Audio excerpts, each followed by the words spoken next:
บรรยากาศบ้าคักๆพี่น้องเลยเนาะอยู่ท่ามกลางคุณเขามุมนี้แห้งกระเต็กเลยเลี้ยงอยู่นี่เลยพี่น้องเลยเนาะเลี้ยงอยู่ขางเฮือนเนี่ยปล่อยปะไปตามเดินบ้านเดี๋ยวสิแหละมันก็หากินไปตามคนละเล็กคนละหน่อยได้เอ้ามันยังบ่หลายดิขอบใจเลยลูกเอา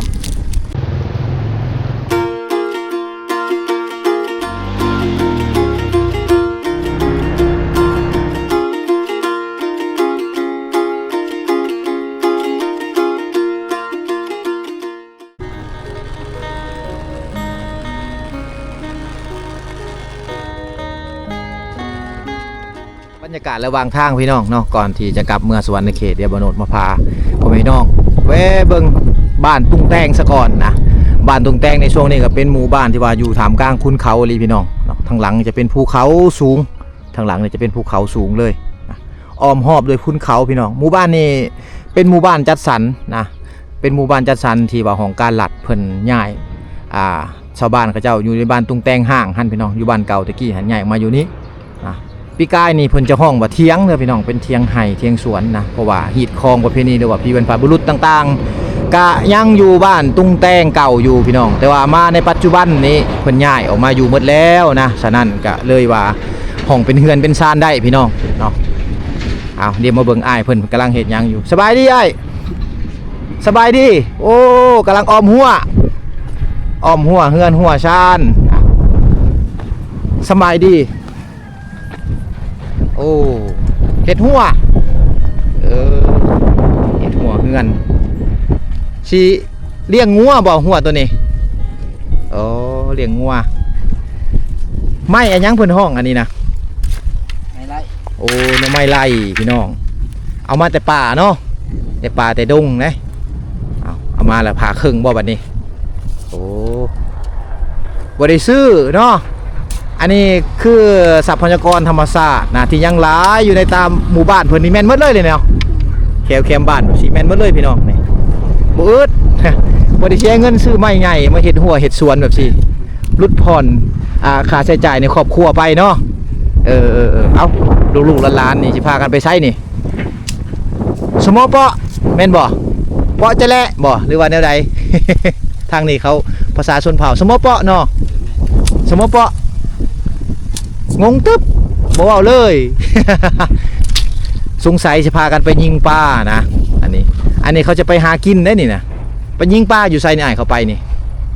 ห้วยยังเขาห้องอันนี้ห้วยยืงวางเขาเจ้าอาบน้ำนี่เนาะไอ้เบิ้งแน่มาอีลุงเบิ้งแน่เอาอีลุงก็ได้ อันนี้คืออุปกรณ์การหาปลาของเด็กน้อยอยู่ในเขตชนบทลาวเฮาจะเอาไปยิงปลาพี่น้องเนาะหาเศร้ากินคำผู้เป็นลูกผู้ชายนี่ส่วนหลายเด็กน้อยทางเขตนี้เขาจะอยู่ใกล้กับลำแม่น้ำนะห้วยน้อยๆต่างๆเขาจะได้เห็นหูกันยิงปลาเบิ้งไอ้เบิ้งแน่อันนี้คือหน้ากากบ่หน้ากากดำน้ำใช่บ่แบบซี่บ่แบบซี่แล้วก็มุดลงโอ้3-4 คนนี่ไปนำกันมืดเลยนะไปนำกันเบิ้งขนมยังอยู่บ่ขนมนี่ยังบ่แก้วนี่ยังบ่เบิ่งก่อนเพราะว่าบ่โนดไปหลายหมู่บ้านแล้วก็ย้ายเด็กน้อยหลายหมู่บ้านพี่น้องเลยเนาะกลับขากลับซื่อๆยังบ่ทันได้ซื้อเข้ามาซ้ำนะ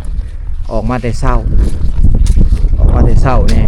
ห่านประจำท่านได้ผลจะบ่โนดสิเบิ่งซะก่อนว่ามีบ่ขนมจะให้ลูกๆหลานอยู่ทางเขตนี้ถ้าเหลือก็ให้กินดำเด็กดำน้อยเนาะลูกเนาะโอ้ยังอยู่นี่กับใจเนี่ยไหมลูกเอามายังมาเอาผู้จ้าโดยนี่ยังมาจ้าโดยนี่ ผู้ละเล็กผู้ละหน่อยได้มันยังบุหลายดิขอบใจเลยลูกเอามาผู้ใดยังบุได้ผู้ละเล็กละหน่อยยังบุหลายพี่น้องเนาะต้องขอโทษขออภัยนำที่ว่ายายให้น้องๆคนได้บุหลายขอบใจย่ำ มาเอาลูกเอาขอบใจเนี่ยลูกทางนี้เขาเจ้าได้เขาเฮียนนะเฮียนอยู่ใกล้ๆบ้านกับชิฮูจักวัฒนธรรมลาวเฮามีบุหลาย พอได้อมน้ำกัน ขนมอมFC ฝั่งไทยเพิ่นโอนเงินมาให้ โอนเงินมาให้ซื้อแต่ว่าบ่โนดไปย้ายหลายหมู่บ้านมันก็มืดไปได้พี่น้องเลยก็เหลือบ่หลายเอ้าอันนี้คือวิถีชีวิตในบ้านอยู่ทางเขตชานเมืองเฮาลูกๆหลานๆเนี่ยก็สิไปยิงปอกยิงปลาไปหาอยู่หากินไปแล้วบ่บัดนี้ไปแล้วเปาะล่ะโจล่ะโอ้โอเคไปบ๊ายบายกับโบใกล้จากบ้านเนาะเป็นน้ำตื้นๆช่วงนี้น้ำยังบ่ขึ้นฝนตกอยู่บ่ทางนี้ไอ้โอ้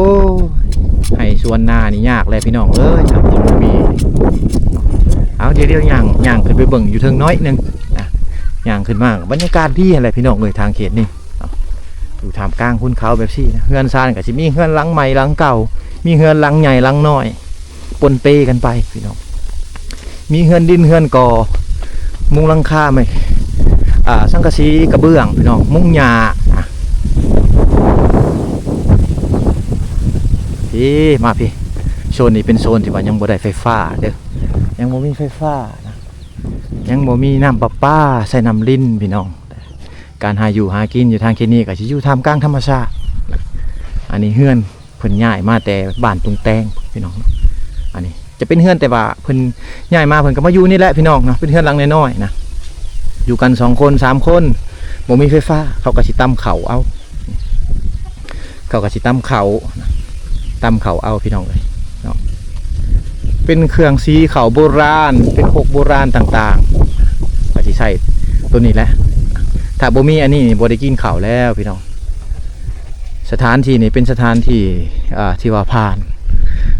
สงครามมาก่อนพี่น้องเนาะเป็นเส้นทางโฮชิมินห์นะแต่สมัยก่อนฉะนั้นนี่จะเป็นคุมบอมอยู่พูนพี่น้องเห็นบอกคุมบอมอยู่ทางเส้นทางตรงพูนอันนั้นจะเป็นคุมบอมหลังจากเป็นคุมบอมมาแล้วเขาก็ขุดเอาดินนี้ไปเกตให้มันเพียงเนาะเพราะว่าเขาอยู่ท่ามกลางคุณเขามันบ่เป็นบริเวณที่ว่าเขาเจ้าจะเห็นเฮือนเฮ็ดชานได้พี่น้องฉะนั้นนะโครงการหลัดเขาเลยเขามาช่วยเหลือถมดินให้มันเพียงขึ้นนะขุดเอาดินตัวนี้มาใส่วังนี้ขุดเอาดินตัวนี้ไปใส่วังนี้ให้มันเป็นเดินแป้นตามถนนหนทางนี่เข้าไปแล้วก็แป้งถนนหนทางไปนำนะเพราะว่าให้ชาวบ้านเจ้าอยู่ได้สนุกสบายเห็นไม้เถลออยู่กองตารางแบบนี้ก็คือไม้ที่ว่าชาวบ้านเขาเจ้าเกี่ยมเอาไว้เฮ็ดเฮือนเฮ็ดชานเด้อเขาจะบ่ได้ขายนะคนเขตนี้เขาจะบ่ได้ขายไม้กันเฮือนชานบางคนก็เป็นเฮือนหลังใหญ่หลังน้อยพี่น้องปนเปกันไปแล้วแต่เศรษฐกิจครอบครัวให้มันโซนนี้จะเป็นโซนเหล้าเขาหรือว่ายุงข้าวโซนเหล้าเขายุงข้าวเพิ่นพี่น้องเลยเฮือนอยู่ทางเขตนี้บ้านทางเขตนี้เป็นชนเผ่าปะโกะกระโดกันนะเขาจะอยู่กันแบบนี้เขาส่วนร้ายเพิ่นก็จะบ่ได้เอาเข่าไว้ในเฮือนในซ่านทางเขตนี้เขายังนับถือศาสนาที่ว่าแตกต่างกับทางเฮาพี่น้องเนาะฉะนั้นเขาจะเอาเหล้าออกจากเฮือนจากซ่านเขาเจ้าห่างจากเฮือนจากซ่านนี้ประมาณ30 เมตร40 เมตรพี่น้องและโซนนี้เนาะจะเป็นวางเมียนเข่าอย่างเดียวเลยนะแต่โซนนี้จะเป็นวางเมียนเข่าอย่างเดียวเลยเขาจะบ่ได้เอาเข่าไปไว้ใกล้ๆเฮือนหรือว่าเอาเหล้าเข่าใกล้กับเฮือนกับซ่านเขาเจ้าบางคนที่ว่าย่านงัวควายเข้ามาใกล้เหล้าเขาก็อ้อมหัวไว้นะบ่ให้เหล้ามันเปื้อนสนามมันสิพิษผีพิษหีดเพิ่นบางคนก็เหล้าไม่กะมุงสังกะสีไม่แป้นจบเจือพี่น้องบางคนก็เหล้าเก่าอันนี้คือเหล้ายุคก่อนยุคตะกี้นะเป็นเหล้ามุงหญ้าค่าหญ้าแฝกไปต้องข้อต่างๆพี่น้องเนาะไปชิอยู่ตามนี่แหละพี่น้องเลยเนาะเป็นโซนไปนะไผสิมาเอาเข่าก็ได้ย่างไกลเติบแล้ว เพราะว่าโซนนี้มันห่างจากบ้านประมาณ3-40 เมตรห่างจากเฮือนข้าเจ้าพี่น้องเนาะอันนี้ก็โซนเหล้าเข่าคือกันนะอันนี้คือเหล้าเข่าเป็นเหล้าเข่าน้อยๆยุงข้าวน้อยๆบางคนกะถามบ่โนดว่าเหล้าเข่าปลาไว้แบบซี่นี่เข่าบ่เสียบ่มีโจรขโมยลักบ่พี่น้องอยู่ทางเขตชนบทเขาเจ้านี่เขาจะบ่ลักของอยู่ของกินกันอันสิ่งลักๆแท้ๆนะที่ว่าเขาเจ้าย่านที่สุดก็คือเข่าในเหล้านี้เขาบอกแตะต้องเด็ดขาดพี่น้องเนาะก่อนจะไปเอาเข่ามากินเขาต้องได้เฮ็ดฮีดก่อนครอบซะก่อนพี่น้องเนาะทุกๆปีชาวบ้านเขาเจ้าเอาเข่าขึ้นมาแล้ว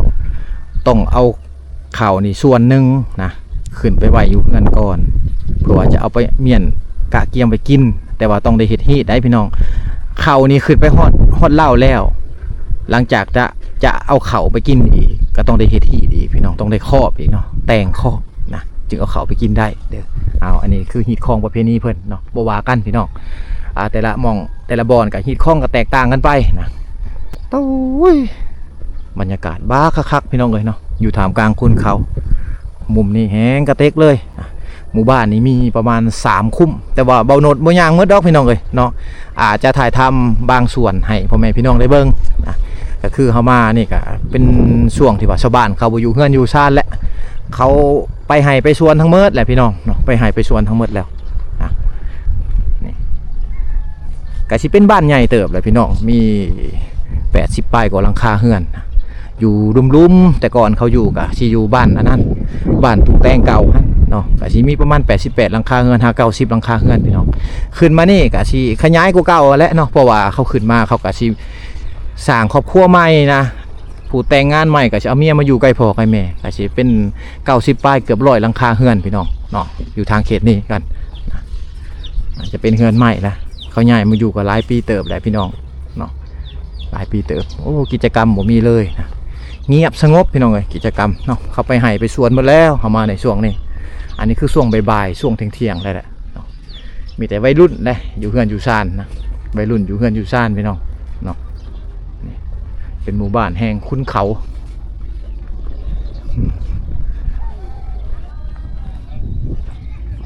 งามบรรยากาศพี่น้องในช่วงนี้งามหลาย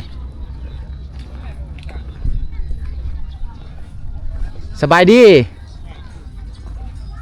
โอ้เพิ่นกำลังเฮ็ดหยังอยู่ในบ้านวัยรุ่นบ้านตุงแตงสบายดีสบายดี เจ้าอยู่ในบ้านเพิ่นมีงานบ่เพิ่นเฮ็ดงานเฮ็ดบุญบ่อยู่ในบ้านเขารวมซื่อๆโอ้คือว่าเพิ่นมีงานบ่มีเนาะโอ้เอาขอบมุกขอบใจทางนี้ยังก็ใส่รถเบียดคือกันเด้อันนี้เขาซื้อมาแต่เมืองใดรถเบียดนี่กระเซ็นเลยปลาไปเอาอยู่พุ่นเลยโอ้เอาขามานี่บ่เป็นยังเนาะชูเจ้าก็ได้ภาษาเวียดไปนำมันบ่ได้หน่อยนึงพอรวมกันเข้าใจเดี๋ยวนี้ราคาเท่าไหร่แล้วอยู่เวียด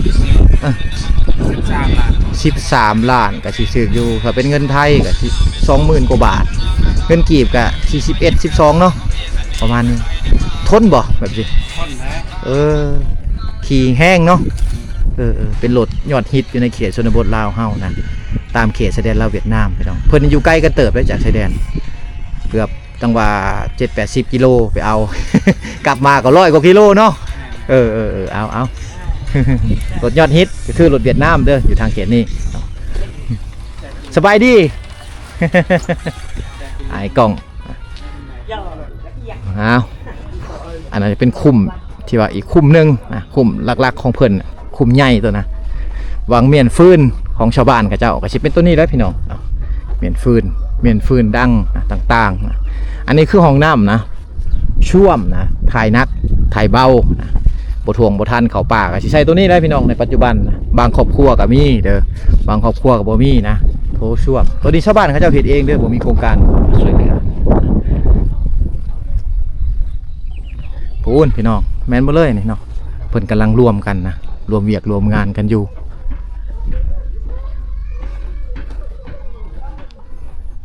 วิวทิวทัศน์ธรรมชาติพี่น้องเนาะเป็นวิวทิวทัศน์ที่ว่าโอ้บรรยากาศคักขนาดเลยนะบรรยากาศคักขนาดเดี๋ยวมาถามมึงอายเพิ่นเฮ็ดหยังอันนี้โอ้เพิ่นกำลังเห็ดหัวออมเฮือนอันนี้สบายดีเสารักหัวเห็ดหัวเนาะออมหวนออมเฮือนออมชานสบายดีเห็ดคอกอันนั้นเห็ดหัวคอกหัวโอ้แม่นบ่เลยบ่นี่เอาไว้ออมวางคุมระเบิดนี่เนาะอันนี้คือคุมบอมคุมระเบิดอันนี้นี่เห็นบ่เพิ่นสิเลี้ยงงัวใส่นี่บางบ้านนี่เขาจะปลูกเครื่องปลูกใส่บางบ้านเฮ็ดคอกงัวคอกสัตว์ใส่นะงัวปลูกบ่ได้อยู่แคมป์บ้านเนาะปล่อยงัวไปตัวที่บ่ได้พี่น้องเอ้ย ทางเขตนี้เขาเจ้าปลูกฝังนะเนาะมันไปกินเครื่องปลูกเขาเสียเงินเสียคำได้ ปลูกแต่ผักบัวผักเป็นหยังแน่ เออ ปลูกไม่ปลูกไม้ปลูกดอกปลูกดอก ปลูกอยู่สวนพุ่นเนาะเขาปลูกเนาะ ปลูกอยู่สวนนั่นแคมบ้านเนี่ยปลูกได้ แคมบ้านนี่เพิ่นบ่ได้ปลูกนะแนวอยู่แนวกินเป็นหมักไหม้นี่ปลูกแต่พักเนาะเป็นพักนี่ปลูกได้อยู่ งานติด พอได้กินนะแถวนี้บ่มีตลาด มันไกลแล้ว มันไกลตลาดเด้อันนี้จากเมืองตะโอยนี่ก็จักลักไอ้ จากเด็ดบ่ได้แขกเอา ประมาณ40พุ่นแหละเนาะ40ลัก ทางก็ยาก บ่ได้เข้า อันนี้จักมืออะไรเฮ็ดนี่ โอ้ลายมือ เฮ็ดคนเดียวงอมอยู่นะเพิ่นนะหลายมือเลยพี่น้องเอ้ยเนาะหลายมือเติบแล้ว สามมือนะ เดี๋ยวลูกหลานบ่นะ ลูกพัน เดี๋ยวไปเบิ่งเขาเจ้าเขาเฮ็ดหยังก่อนเผื่อมีขนมแจกยายเขาเจ้าเล็กๆน้อยๆโอ้ลูกๆหลานๆนี่เฮ็ดหยังเนาะสำบายดีสบายดีพากันเฮ็ดหยังลูกๆหลานๆนี่เฮ็ดพี่เลอจ่ายังจ่าอ้อยโอ้โดยใช่ไหมกินบ่ขนมแก้วกิน เป็น อ้าวจ่าขอบใจ ขอบใจ มีเวลาด้วยพี่น้องต้องขอโทษขออภัยนะอ้าว ขอบใจ ผู้น้อยนี่อาจจะบ่ได้ให้เพราะว่ายังเด็กน้อยอยู่ย่านขาคอพี่น้องน้องให้แต่ผู้ใหญ่มีเวลาพอได้ยายลูกหลานอยู่ในเขตชนบทลาวเฮาแบบนี้แหละไปมาต่างๆพากันกินยังอันนี้จ่ายังอ้อย อันนี้คืออ้อยทางบ้านเจ้าห้องยังอันนี้ ห้องวันได้ เขาอายกล้องนะเขาเข้าใจหมดแหละพี่น้องแต่ว่าเขาเจ้าอายอันยังอันนี้นะภาษาตะอุ้ยบ่ตัวนี้ห้องได้ อ้าวโวยบ่โวยนะโวยนี่คืออ้อยนะพ่อนี่ห้องมาใส่เลยลูกบ่กล้าตอบ โวยแม่นบ่โวยบ่โวยเนาะ อ้าวจ้ากินเครื่องกินลิ้นของเด็กน้อยในเขตชนบทลาวเฮาเป็นเครื่องกินลิ้นเขาบ่มีขนมพ่อแม่บ่ได้ซื้อให้ก็สิกินอันนี้แหละกินอ้อยแหละพี่น้องเนาะอันนี้คือสวนพักของชาวบ้านกับเจ้านะบางคนถามว่าเป็นยังคือบ่ปลูกหมากไม้กินหมากพี่น้องฮะตามบริเวณหมู่บ้านแบบสิชาวบ้านเขาบ่ได้ปลูกกันเด้อพี่น้องหมากไม้กินหมากนี่อยู่สวนพุ่นอยู่ไร่พุ่นพี่น้องตามหมู่บ้านนี่เขาจะบ่ปลูกกันเนาะเบาโนดกับบ่ฮู้คือกันว่าเป็นหยังพี่น้องเพิ่นจึงบ่ปลูกนะอ้าวอันนี้ก็คือเฮ็ดสวนพักต่างๆก็เฮ็ดอยู่ตามคุ้มระเบิดคุ้มบอมแบบซี่พี่น้องเอ้ยอันนี้คือคุ้มระเบิดคุ้มบอมนะแต่สมัยสงครามเวียดนามพุ่นแหละที่ว่ายังลงเรืออยู่เพราะว่าเส้นทางเส้นนี้เป็นเส้นทางโฮจิมินห์เด้อพี่น้องเส้นทางเส้นนี้เป็นเส้นทางโฮจิมินห์ฉะนั้นชาวบ้านเขาเจ้าบางคนก็อยู่แล้วก็คอยทมไปเนาะคุมระเบิดนี่ทมไปในอนาคตห้องห้อยเกี่ยวกับประวัติศาสตร์แบบนี้ก็จะเจืองหายไปในการเวลาพี่น้องเอ้ยเนาะอาจจะบ่มีนะต่อหน้าไปนี่ตามบริเวณหน้าบ้านแบบนี้ก็สิเลี้ยงหมูไปพร้อมเด้อพี่น้องเนาะอันนี้คือสัตว์เลี้ยงประจำหมู่บ้านแต่ละหมู่บ้านเขาจะเห็นนะแล้วก็สิมีงัวมีงัวเนาะอันนี้คืองัวคือสัตว์เลี้ยงเพิ่นเป็นธนาคารครอบครัวนะของหมู่บ้านกับเจ้าเลี้ยงไปตามห้วยตามหองตามภูตามผาต่างๆพี่น้องเนาะเลี้ยงปล่อยปะไว้เลี้ยงแบบออร์แกนิกบ่มีอาหารบำรุงบ่มีสารบำรุงที่ว่าจะให้งัวให้สัตว์เลี้ยงกินปล่อยปะไปตามห้วยตามหองตามนาตามสวนต่างๆพี่น้องเนาะนี่อันนี้คือสัตว์เลี้ยงเพิ่นนะลักๆอยู่ในเขตนี้ก็คือสัตว์เลี้ยงเป็นธนาคารครอบครัวเป็นสัตว์ที่ว่าจะเอาไว้เฮ็ดฮีทเฮ็ดคลองต่างๆนะการแก้ฮีทก็ใส่ตัวนี้แหละคืองัวคือควายพี่น้องคือแบะคือหมูคือไก่คือเป็ดนะล้วนแต่มีประโยชน์ แก่ชาวบ้านเขาเจ้าอันนี้คือเฮือนของชาวบ้านเขาเจ้านะที่ว่าย้ายมาแต่บ้านตุงแตงห้างพี่น้องนะบางคนก็บ่มีเงินมีคำเขาก็จะเอาไม้เก่ามาแต่พุ่นและมาเฮ็ดอยู่ซะก่อนนะอยู่ชำชาหาเงินหาคำได้อ่างข้างหน้านี่จะเป็นอ่างที่ว่าโครงการเขาเข้ามาช่วยเหลือแต่ละหลังคาเรือนจะมีเอาไว้เลี้ยงกบพี่น้องนี่อันนี้นะจะเป็นโครงการนะเขามาช่วยเหลือเขาจะเอาไว้เลี้ยงกบเลี้ยงปลาต่างๆพี่น้อง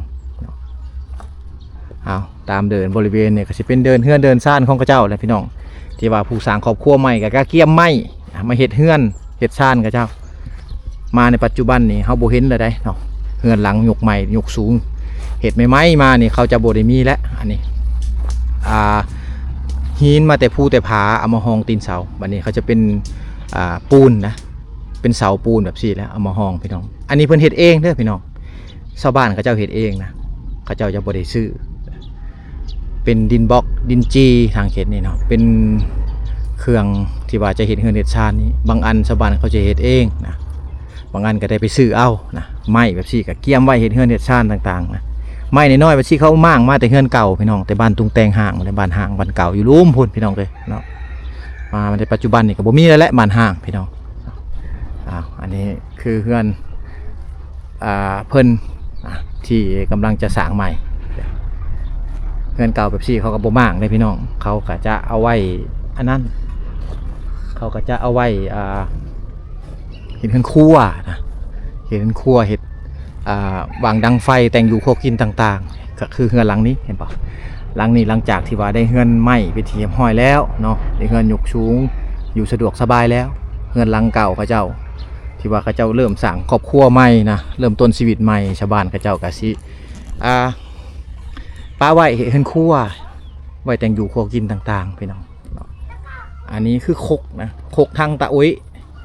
คกทางเมืองตะอุ้ยนี่ต่างกันกับทางเมืองนองเผามังกรได้พี่น้องจะเป็นคกใหม่ยาวๆแบบซี่สลูแบบซี่แหละลงไปเนาะยาวๆแบบซี่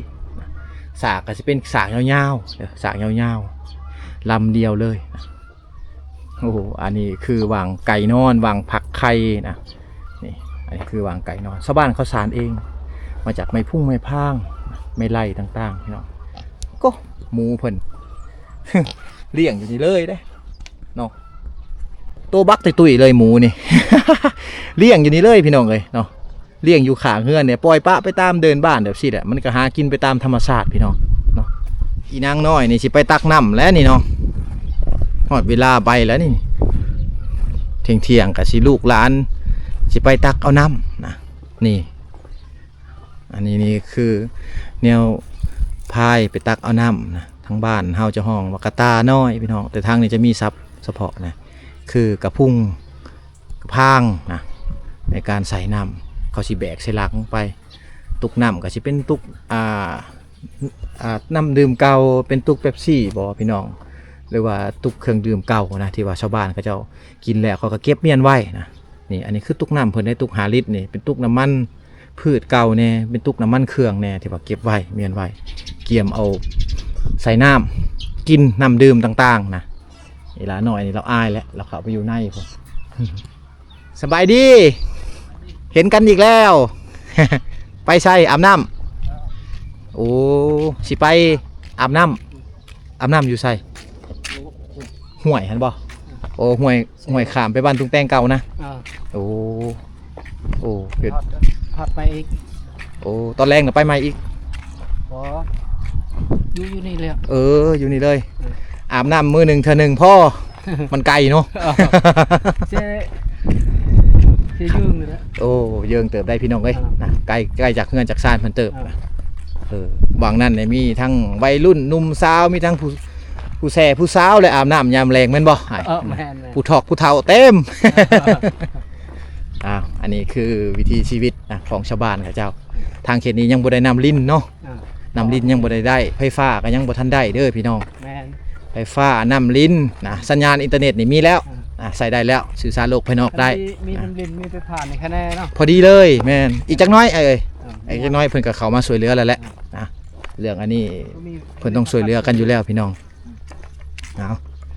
อันนี้คือเพิ่นกำลังไปอาบน้ำเพิ่นกำลังสิไปอาบน้ำนะอยู่พุ่นแล้วทางเขาไปบ้านตุงแตงเก่า อ้าวย่างเลยไอ้บ่เป็นย่างไปเลย